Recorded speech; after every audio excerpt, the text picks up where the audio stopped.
그 항문 주변으로 해가지고 붓거나 아니면 뭐가 만져지거나 분비물이 생기거나 피가 나거나, 일부에서는 장기화될 경우에는 이 증상이 있다고 무조건 치핵이다, 이 증상이 있다고 무조건 치료다.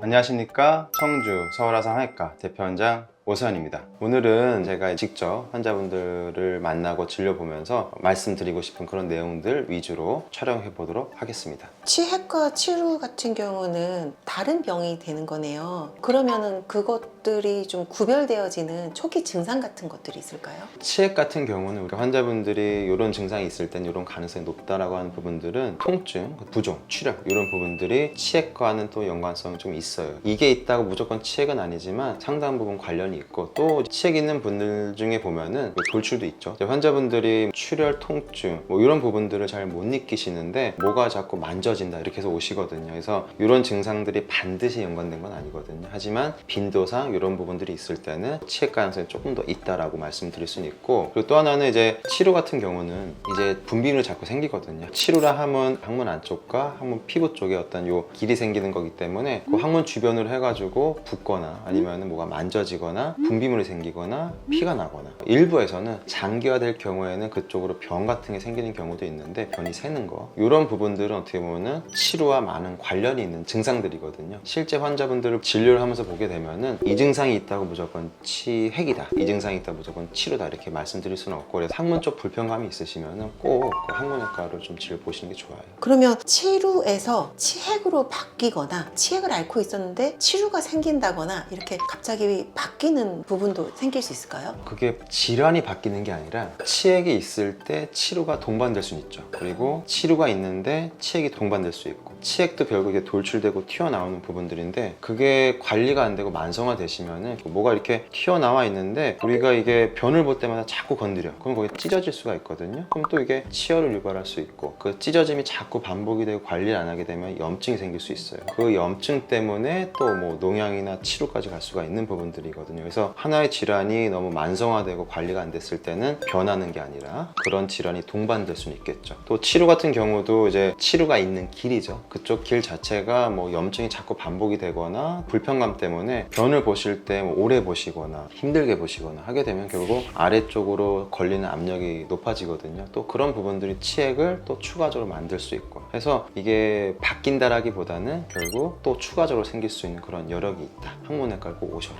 이런 얘기죠. 혹시 괜찮다 하면서 좀 참는 경우 있어요. 그렇다면 이거를 방치를 하거나 좀 늦게 오게 되면 어떤 부분이 좀 염려가 될까요?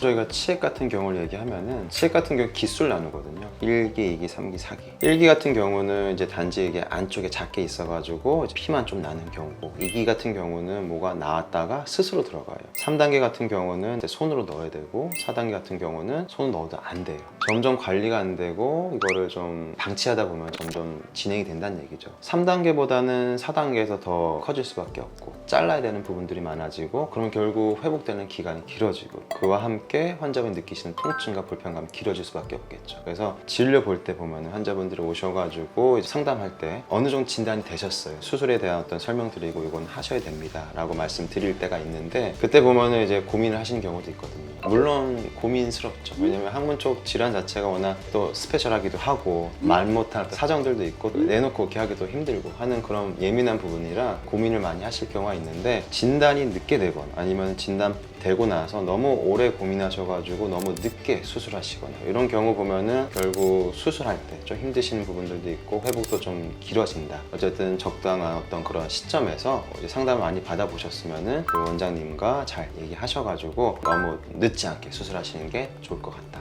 라고 이제 설명을 드리죠. 이상 항문 질환과 환자분들의 마음을 이해하려고 노력하고 있는 청주 서울아산하이과 대표원장 오세환이었습니다. 감사합니다.